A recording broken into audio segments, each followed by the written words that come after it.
Assalamualaikum warahmatullahi wabarakatuh. Perkenalkan, nama saya Hanan Elwafa, saya dari kelas R6B. Di sini saya akan menjelaskan mengenai pembahasan akhlak dan etika. Yang pertama adalah pengertian akhlak dan keutamaannya. Yang pertama ada pengertian akhlak.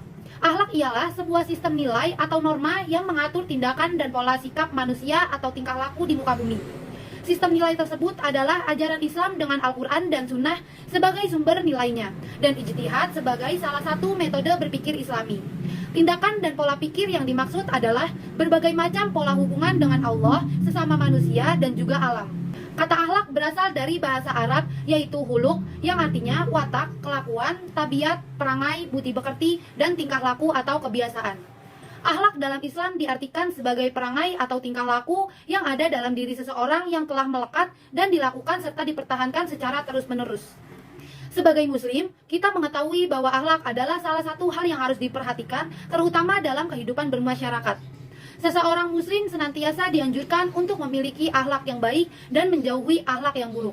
Sedemikian pentingnya akhlak dalam Islam. Disebutkan juga dalam hadis bahwa Rasulullah SAW diutus kepada kaumnya dan seluruh umat di dunia adalah untuk memperbaiki akhlak manusia, di mana saat itu akhlak masyarakat, terutama masyarakat jahiliyah, masih jauh dari perilaku akhlak yang terpuji. Kata akhlak disebutkan dalam firman Allah pada ayat berikut ini, yang artinya, sesungguhnya kami telah mensucikan mereka dengan menganugerahkan kepada mereka akhlak yang tinggi, yaitu selalu mengingatkan kepada negeri akhirat.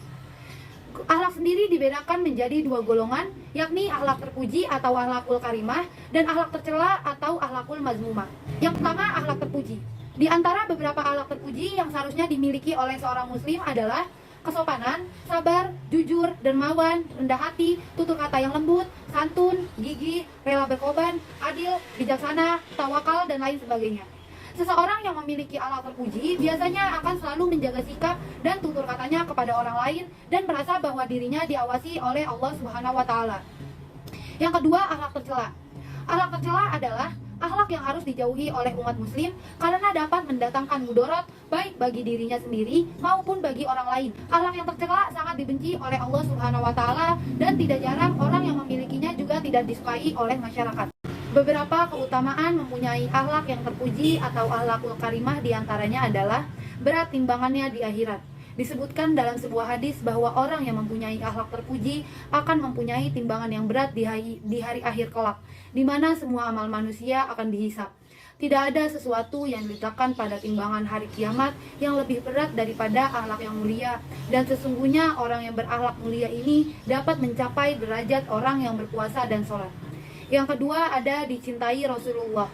Rasulullah Shallallahu Alaihi Wasallam diutus ke dunia tidak lain adalah untuk menyempurnakan akhlak manusia. Maka dari itu Rasulullah akan mencintai manusia yang berakhlak baik. Sesungguhnya yang paling aku cintai dari kalian dan yang paling dekat tempatnya dariku di hari kiamat adalah yang paling mulia akhlaknya. Dan yang paling aku benci dari kalian dan yang paling jauh tempatnya di hari kiamat adalah yang banyak bicara, angkuh dalam berbicara, dan sombong. Yang ketiga, mempunyai kedudukan yang tinggi. Seseorang yang mempunyai akhlak terpuji dan budi pekerti yang baik akan mempunyai kedudukan yang tinggi di akhirat kelak, sebagaimana disebutkan dalam hadis riwayat Ibnu Majah dan Tabrani. Yang keempat, dijamin masuk surga. Mempunyai akhlak yang mulia sangatlah penting bagi kita seorang muslim.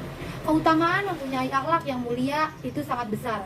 Salah satunya adalah adanya jaminan imbalan sebuah rumah di surga bagi kaum muslim yang berakhlak mulia, sebagaimana sabda Rasulullah Shallallahu Alaihi Wasallam, yang intinya bahwa akan dibuatkan rumah di tepi surga bagi yang meninggalkan debat walaupun orang tersebut benar, akan dibuatkan rumah di tengah surga bagi orang yang tidak suka berbohong meskipun hanya bercanda, serta rumah di atas surga bagi orang yang berakhlak mulia. Lalu selanjutnya, adab atau etika menuntut ilmu dalam Islam. Yang pertama, diawali dengan niat. Niat yang baik menentukan keberhasilan seseorang muslim dalam menuntut ilmu. Pentingnya niat telah diingatkan Rasulullah Shallallahu Alaihi Wasallam kepada para umatnya dalam hadis berikut, yang artinya sebuah perbuatan dinilai berdasarkan motivasinya dan tiap orang mendapatkan apa yang diniatkannya. Mereka yang hijrah karena Allah dan Rasulnya, maka Allah Subhanahu wa Ta'ala dan Rasulnya akan membalas orang tersebut. Namun mereka yang hijrah karena hal yang bersifat duniawi atau wanita yang akan dinikahi, maka dia akan mendapatkan hal tersebut. Hadis riwayat Bukhari dan Muslim.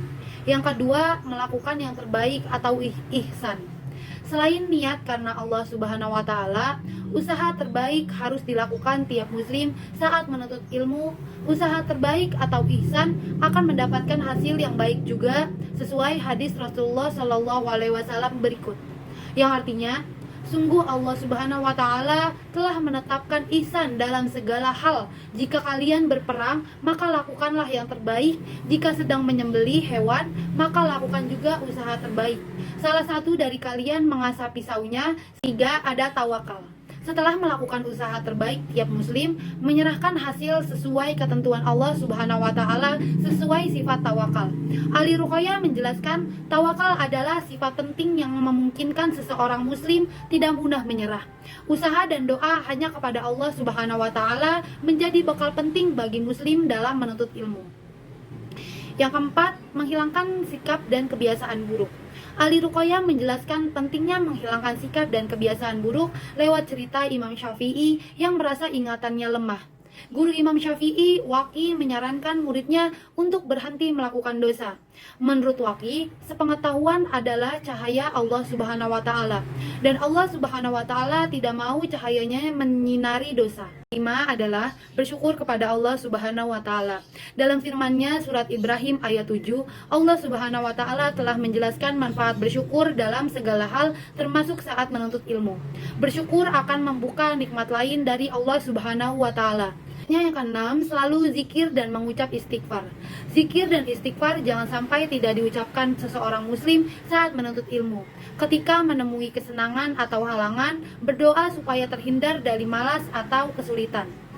Selanjutnya adalah etika beragama, berbangsa, bernegara dalam Islam. Sebagai agama universal, Islam mengatur aspek kehidupan manusia, baik aspek mikro maupun aspek makro. Termasuk dalam hal ini adalah terkait tentang kehidupan berbangsa dan bernegara. Ajaran Islam menekankan pentingnya etika atau akhlak dalam kehidupan berbangsa dan bernegara agar terwujudnya kehidupan yang damai, tentram, dan sentosa. Secara garis besar, setidaknya ada 3 etika seseorang muslim dalam kehidupan berbangsa dan bernegara, yaitu yang pertama, menegakkan keadilan dan kebenaran. Yang kedua, menegakkan nilai-nilai kemanusiaan. Yang ketiga, mewujudkan kemaslahatan umat. Lalu selanjutnya, pengertian musyawarah dan etika berdemokrasi dalam Islam. Pengertian musyawarah. Musyawarah merupakan kegiatan perundingan dengan cara bertukar pendapat dari berbagai pihak mengenai suatu masalah untuk kemudian dipertimbangkan dan diputuskan serta diambil yang terbaik demi kemaslahatan bersama. Dalam Islam, musyawarah adalah suatu amalan yang mulia dan penting sehingga peserta musyawarah senantiasa memperhatikan etika dan sikap bermusyawarah sambil bertawakal kepada Allah Subhanahu wa taala yang Maha mengetahui dan Maha bijaksana. Lapangan atau objek musyawarah adalah segala problema kehidupan manusia. Namun demikian, tidak semua persoalan dalam Islam bisa diselesaikan dengan cara bermusyawarah.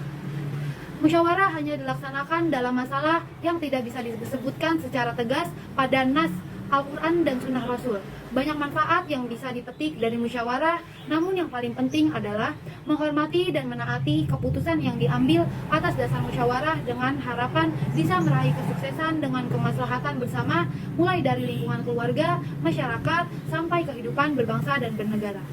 2 perbedaan pendapat mengenai demokrasi, yaitu seperti kelompok yang menolak tentang penerapan demokrasi, alasan mereka adalah Al-Quran Surat Yusuf ayat 40. Golongan yang mendukung demokrasi, alasan mereka adalah bahwa karena dalam demokrasi tercermin nilai-nilai agama seperti musyawarah, sistem demokrasi dalam Islam syura yang tentunya lebih jelas. Teknik penerapannya tidak jauh berbeda, baik syura maupun demokrasi umumnya adalah musyawarah dalam sebuah pengambilan keputusan. Prinsip syura dari segi hukum Islam dibenarkan jika hanya dalam hal-hal yang ma'ruf kebenaran, tidak diukur dengan jumlah yang menyuarakannya.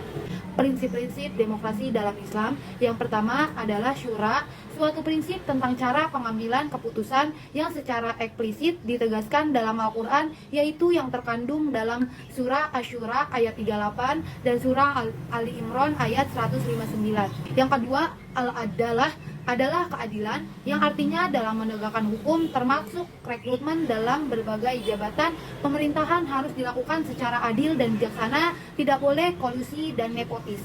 Sekian pembahasan akhlak etika dari saya, kurang lebihnya mohon maaf. Wassalamualaikum warahmatullahi wabarakatuh.